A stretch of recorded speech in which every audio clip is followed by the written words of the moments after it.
দিয়ে দেবো।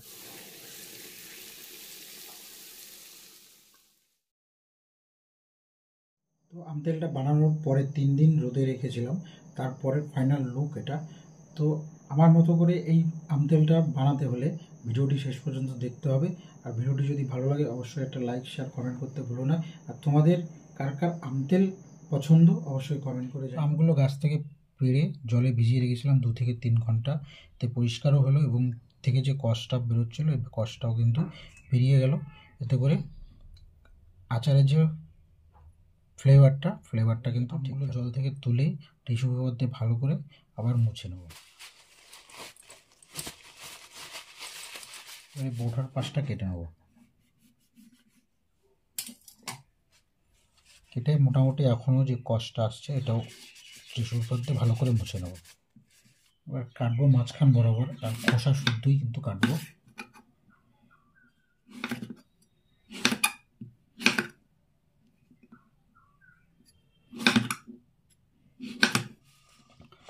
যে 3টে আম কিন্তু কাটা হয়ে গেল, দেখতে পাচ্ছ কতগুলো হয়েছে এবং ছোটো ছোটো করে কেটে নিয়েছি। এইবার এতে একটু হলুদ মাখিয়ে রোদে 2 থেকে 3 ঘন্টা রেখে দেবো। হলুদটা মাখালে আমটা দেখতেও ভালো লাগবে, টেস্টও কিন্তু সুন্দর আসবে।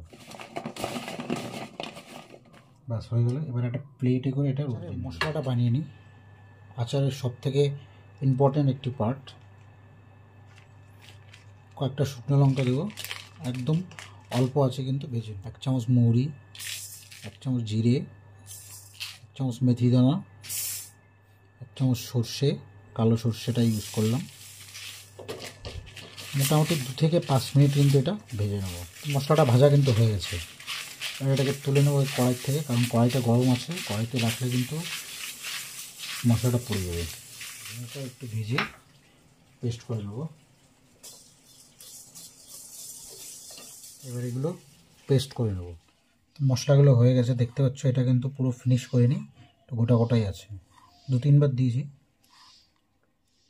তো ফাইনালি 2 থেকে 3 ঘন্টা আমগুলো রোদে রাখার পরে ঠিক এরকম আমগুলো দেখতে হয়েছে। এবার এতে একটু লবণ মাখিয়ে আবার ঘন্টাখানি রেখে দেবো।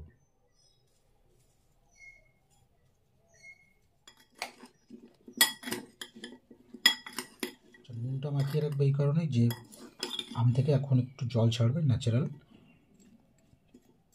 এই কারণে ঘন্টাখানি রেখে দেবো। 1 ঘন্টা নুন মাখিয়ে রেখেছিলাম, এই যে নিচে জলটা আসছে, জল ছেড়েছে। এইবার এক করে মশলাগুলো অ্যাড করব। একটু কালারের জন্য কাশ্মীরি লঙ্কার গুঁড়ো, এটাকে মাখিয়ে নেব। এবার দিয়ে দেবো ভেজে রাখা মশলাগুলো,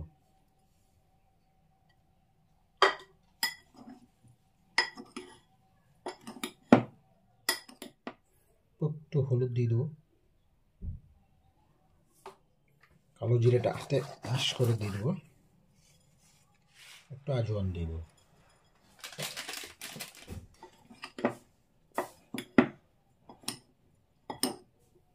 এবার একটু প্যানে তেল গরম করে নেব। তো তেলটা গরম হয়ে গেছে, এটা ঠান্ডা করব।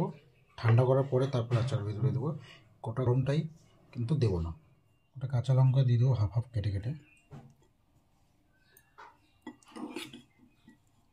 চামচ ভিনিগার দিয়ে দেবো, এতে করে 1 বছর কিন্তু এটা কিচ্ছু হবে না, নষ্ট হবে।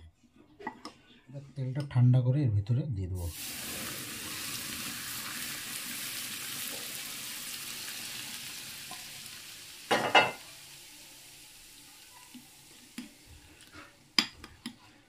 আচার কমপ্লিট।